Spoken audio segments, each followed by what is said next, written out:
Hello, hello. And if I thought it was hot yesterday, it's boiling out there today in London. It's in Fahrenheit the 90s, and we are all little sweaty puffballs. But I want to welcome you to my thought for this sizzling Friday. Um, and I've been thinking about how frightened we all are by the news and how we simply don't know what to believe. And I think that you, just like I, have been getting zillions of emails and reading zillions of articles that say that we're going to die tomorrow if we breathe next to someone, and just as many that say it's absolutely ridiculous. Or getting tons of emails that say if you want to be nice and protect other people, wear a mask. And we're getting just as many emails that say if you keep breathing in your own oxygen, you're probably going to die. Um, it's hard to know what to believe. I am a journalist and I have a degree in journalism, and I have learned, we are taught about selective perception.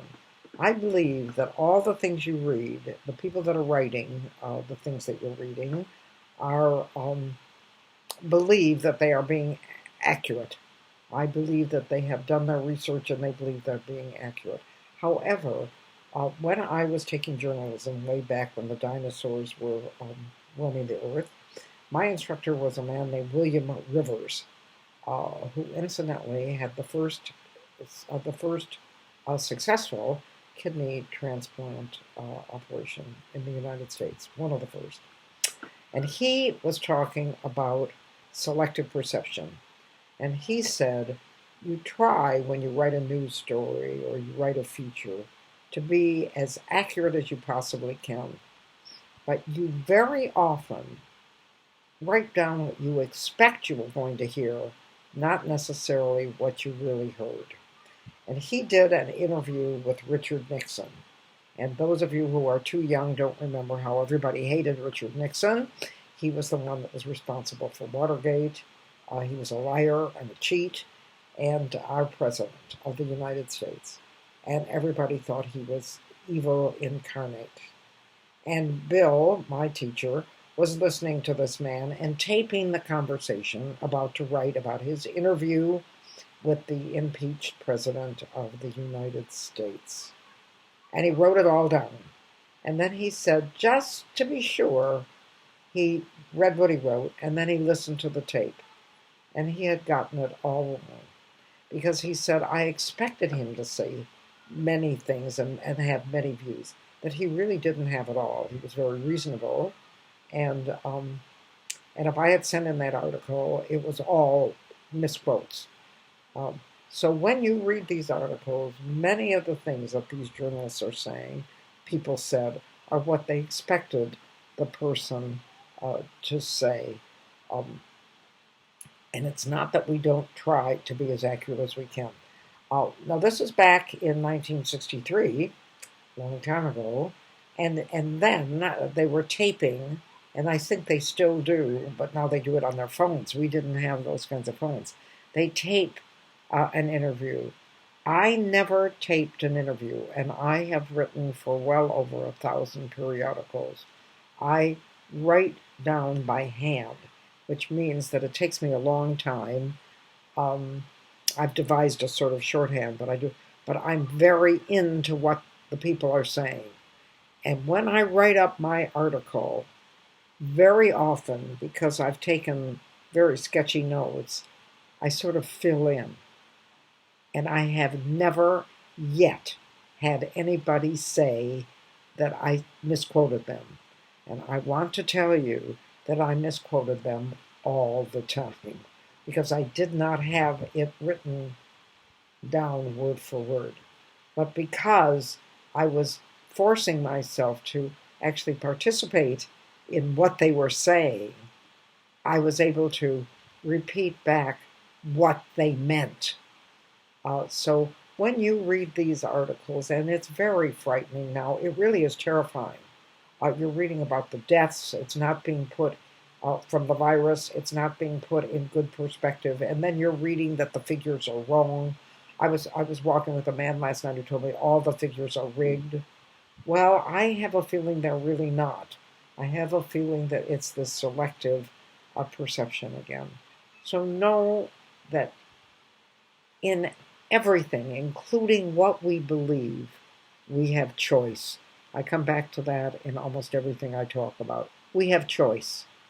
You can decide to what degree you want to obey the restrictions that the government is doing and to what degree you do not. You can decide.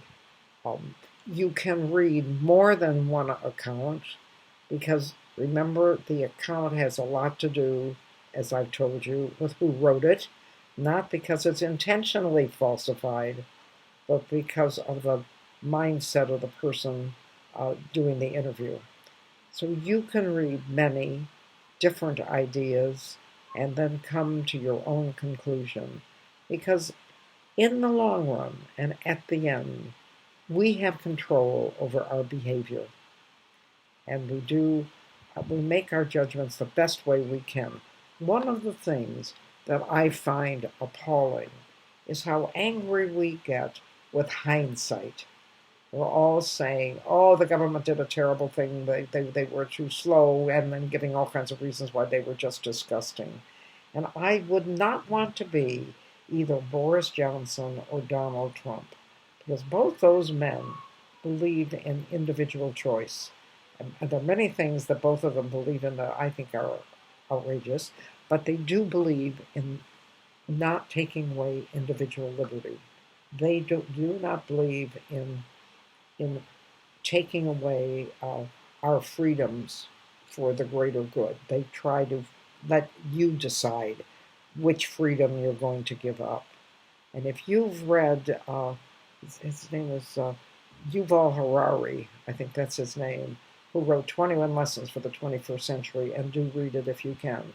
And he says, when we give away a freedom, we have a hard time getting it back. And both Boris Johnson and Donald Trump have been loath to take our freedoms away. And that is why they were slow to react. And they are now reaping huge amounts of criticism for doing the very thing we would want them to do, which is trying to preserve our integrity and our power to make our own decisions. So, once again, I'm telling you, don't believe everything you read because it has a lot to do with the guy that's writing it. But do not allow yourself to be terrified. Instead, read all the different views and then have faith in your own judgment. And remember, you have the power to make a choice. And I believe that if you're honest about it and you're humane in your thinking, you will make the choice that is right for you. You must have that faith. You will make the choice that is right for you. And thank you for joining me on this hot Friday. I hope you're not cooked. I feel like I'm medium rare right now. Thank you.